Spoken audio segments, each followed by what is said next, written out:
Bueno, primero, obviamente, los europeos van a ser anfitriones de este evento.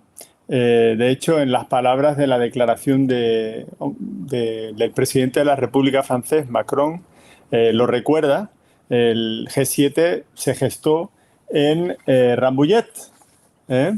En Francia, y bueno, y pues de alguna manera ahora él tiene la oportunidad de cerrar de alguna manera creo que cerrar su mandato en el G7, bueno, o sea, en la presidencia que ya se acaba en el 2027 con este evento muy prestigioso en Evian. Entonces, para recordar únicamente los países que forman parte del G7: Canadá, Francia, Alemania, Italia, Japón, Gran Bretaña y obviamente los Estados Unidos de América, el hegemón. Entonces, ¿cómo viene la mano? Pues hemos estado comentando antes con José, yo he estado recorriendo algunos comunicados que están en la prensa, están completamente disponibles para nuestra audiencia si quiere ir a corroborar y de hecho pues descubrir un poquito también qué es lo que está implícito en esta comunicación. Estos comunicados obviamente pues se van generando para preparar la cumbre, para el trabajo de los Sherpas, que son estos enviados de los presidentes, encuentros entre ministros. Ha habido un encuentro entre ministros de comercio, ha habido un encuentro entre ministros de trabajo hace bien poco, en el último mes, y estas declaraciones pues van como sembrando un poquito, o por lo menos dando indicios de por dónde puede ir el derrotero de esta cumbre. Por el momento hay una cosa muy interesante que se nota claramente desde el G7 de Hiroshima en el 2023.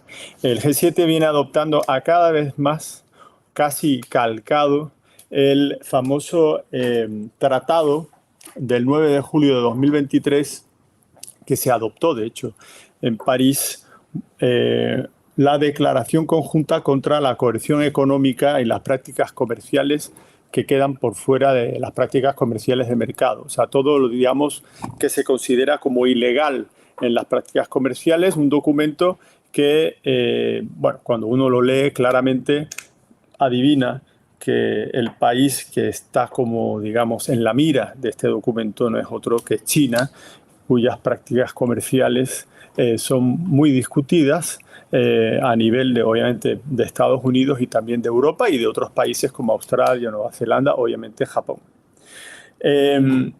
Me pareció muy interesante ver que también en la reunión de los ministros de trabajo pues se tocó la cuestión de la calidad del empleo y también pues toda la temática de un empleo digno y en el cual no haya abusos. Obviamente ahí de nuevo se ve que esa declaración tiene en la mira pues a China, que es reconocido bueno, que desafortunadamente su fuerza laboral tiene que enfrentar condiciones de trabajo infrahumanas.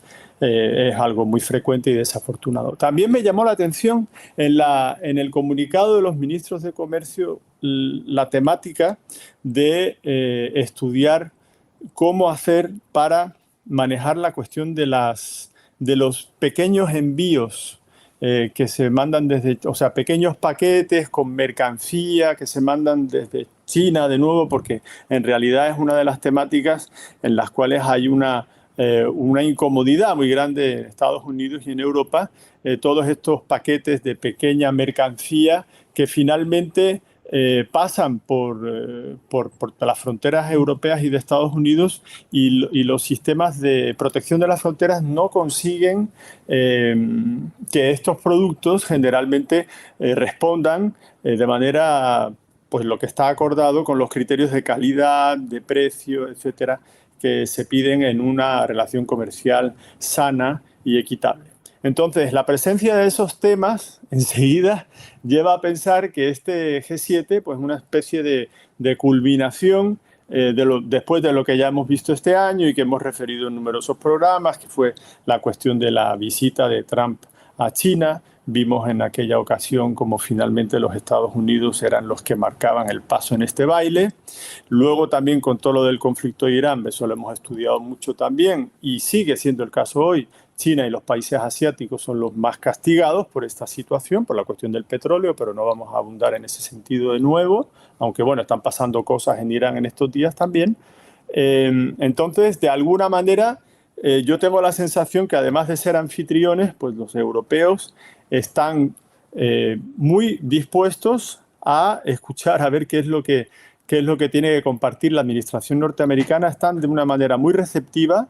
No hay una agenda muy potente definida. Generalmente en la agenda pues hay como expresiones muy generales, poco concisas, de consenso, en las cuales todo el mundo está de acuerdo. También veo que está la cuestión muy importante de cómo entre todos en el G7, y seguramente ahí, José, podrás abundar en este sentido, van a enfrentar la cuestión de la inteligencia artificial, declinada en dos temas. Por ejemplo, la cuestión de la cadena de suministros, de cómo hacer para reforzarla, su seguridad, y también luego el impacto que va a tenerle allá en la fuerza laboral de los países pues, del G7. Entonces creo que esos temas van a ser muy, muy interesantes de seguir. Como digo, es una especie de grado superior en el containment hacia China por parte de Estados Unidos, pero vamos a ver los europeos. Parece que los europeos ya están de todas formas asociándose de manera muy efectiva. José, la semana pasada estuviste hablando en ese sentido a la estrategia norteamericana.